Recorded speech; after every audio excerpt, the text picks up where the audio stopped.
দর্শক, টঙ্গীর তুরাগ তীরে চলছে মাওলানা জুবায়ের অনুসারীদের প্রথম পর্বের দ্বিতীয় ধাপের ইজতেমা। আর এই মুহূর্তে ইজতেমা ময়দান থেকে সরাসরি যুক্ত হচ্ছেন আমাদের সহকর্মীরা। শুরুতেই যাচ্ছি সহকর্মী জাহাঙ্গীরের কাছে।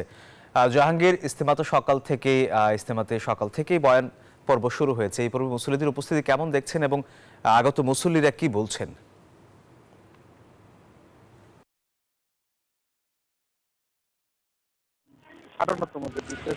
গাজীপুরের প্রথম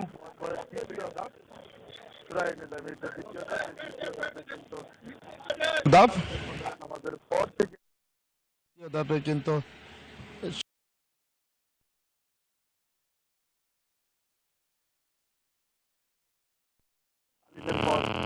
তারা কিন্তু দুপুরের খাবারের জন্য প্রস্তুত হচ্ছেন। এবং আমি যদি একটু জানিয়ে রাখি যে 7টি অজুখানা রয়েছে, ভেতরে অজুখানা রয়েছে এবং ভেতরে কিন্তু আরো যে ভাসমান অজুখানা সেগুলো রয়েছে এবং টয়লেট এবং যে বাথরুম, এইগুলো সকল মিলিয়ে কিন্তু ইজতেমার ময়দানে পর্যাপ্ত পরিমাণ রয়েছে। সেই সাধারণ মুসল্লিদের কিন্তু কোনো ধরনের কোনো সমস্যা হচ্ছে না। আমি মুসল্লিদের সাথে কথা বলেছি, তারা যেমনটি বলছিলেন যে ইজতেমার ময়দানে যতগুলো টয়লেট এবং অজুখানা রয়েছে, এইতে করে কিন্তু সকল মুসল্লিরা কিন্তু সুন্দরভাবে তারা অজু করতে পারেন এবং যে গোসলখানা রয়েছে সেগুলোতে কিন্তু তারা সুন্দরভাবে গোসল করতে পারেন। আমি নিজে আরো কথা বলেছি, তারা তেমনটি জানিয়েছেন যে ভাসমান কিছু অজুখানা এবং কিছু টয়লেট এবং কিছু গোসলখানা রয়েছে, সেইগুলোও কিন্তু পর্যাপ্ত পরিমাণ রয়েছে। অর্থাৎ আমি যতটা জানিয়েছে যে সকল কিছু মিলিয়েই কিন্তু পর্যাপ্ত পরিমাণ কিন্তু টয়লেট, গোসলখানা এবং অজুখানা রয়েছে, যা সাধারণ মুসল্লিদের যা প্রয়োজন। এবং আমি যদি আরেকটু জানিয়ে রাখি আইন শৃঙ্খলার পরিস্থিতি। জাহাঙ্গীর, আপনাকে ধন্যবাদ। দর্শক, ইজতেমা ময়দানের আরেক প্রান্তে আছেন আমাদের সহকর্মী নাজমুল হুদা, যুক্ত হচ্ছে তার সাথে। নাজমুল, ইজতেমা ময়দানে এই মুহূর্তে মুসল্লিদের উপস্থিতি কেমন দেখছেন এবং তারা কি বলছেন, কি চাইছেন, জানাবেন আমাদের।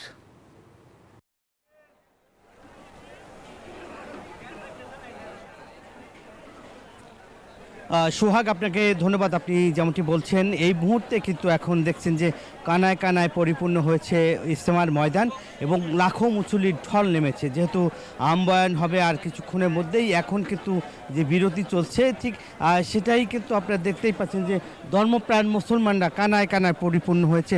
আমরা একটু দেখাই আপনাদের ক্যামেরার মাধ্যমে, যে দেখানোর চেষ্টা করছি যে এই মুহূর্তে কি সংখ্যক ধর্মপ্রাণ মুসলিম তারা এসেছে এবং সবাই কিন্তু আসলে ভেদাভেদ ভুলে কিন্তু এক কাতারে একই শামিয়ানার নিচে তারা এখন জোহরের নামাজ আদায় করবেন, সে কারণেই কিন্তু তারা প্রস্তুত হচ্ছে। আমরা একটু আপনার সাথে একটু কথা বলি যে এই যে আপনারা এসেছেন এখানে, আল্লাহর কাছে কি চান আপনারা? আমরা আল্লাহর কাছে বলা ভাঙার তো সমস্যা। কাকা, আপনার সাথে একটু কথা বলি, আপনারা আল্লাহর কাছে কি চান? এখানে এসেছেন, মেহনত করতেছেন, দিনের খেদমতের জন্য আসছেন, কি চান আল্লাহর কাছে? আমরা পানা চাইতেছি যে মানুষ কিভাবে দিনের উপরে ওঠে, কিভাবে দিনের চলতে পারে, মানুষের সাথে ভালো ব্যবহার করতে পারে, মানুষের এই দিন মাইনা চলতে পারে আখিরাতের জন্য। ধন্যবাদ আপনাকে। যেমনটা আসলে বলছেন দিনের কথা তারা প্রচার করার জন্য এসেছেন। আপনার সাথে একটু কথা বলি যে আপনারা আল্লাহর কাছে কি প্রার্থনার জন্য এখানে এসেছেন? মূলত আসছি এটাকে আল্লাহ তাআলাকে রাজি এবং খুশি করার জন্য। ইসলাম কিভাবে আমাদেরকে বৃদ্ধি পায়, মানুষের মধ্যে দিন কিভাবে প্রচার হয়, এখান থেকে আমরা শিক্ষা অর্জন করে নিয়ে এবং এটা যেন আমরা গ্রামগঞ্জে এবং প্রত্যেক মুসলমানদের কাছে পৌঁছাতে পারি দিন শিক্ষা। কোনো অসুবিধা হচ্ছে? জি না, আলহামদুলিল্লাহ আমরা আল্লাহর রহমতে খুব ভালোভাবে ইজতেমা আমাদের এবার সুষ্ঠুভাবে হচ্ছে। ধন্যবাদ আপনাকে। যেমনটি বলছেন, আপনার সাথে একটু কথা বলি, আপনারা তো এখানে এসেছেন, কোনো অসুবিধা হচ্ছে কিনা? কোন জেলা থেকে এসেছেন, কতজন এসেছেন? টাঙ্গাইল জেলা থেকে আসছি। আমরা আসছি 33 জন আসছি। আমরা খুব ভালো আছি। সাথে একটু কথা বলি, এই যে বিশ্ব ইজতেমায় কত বছর ধরে আসেন, কেমন লাগে এখানে আসার পরে? আলহামদুলিল্লাহ 2017 থেকে আসি। আলহামদুলিল্লাহ কষ্ট মুজাহাদা করার পর তারপর আসি নিজে আত্মশুদ্ধির জন্য। সেই 2017 থেকে এখন আসছি নিয়মিত 24 পর্যন্ত 25 পর্যন্ত। অনেকে এই অনেক ধন্যবাদ। তিনি এসেছেন আত্মশুদ্ধির জন্য। আপনার সাথে একটু কথা বলতে চাই, কেন আপনারা এখানে আসেন, কি আপনাদের এখানে আসার পরে কি ফজিলত আপনারা আদায় করেন, এবং এখানে যে আমলের কথা বলা হয়, দিনের কথা বলা হয়, সেগুলো শোনার পরে কেমন লাগে?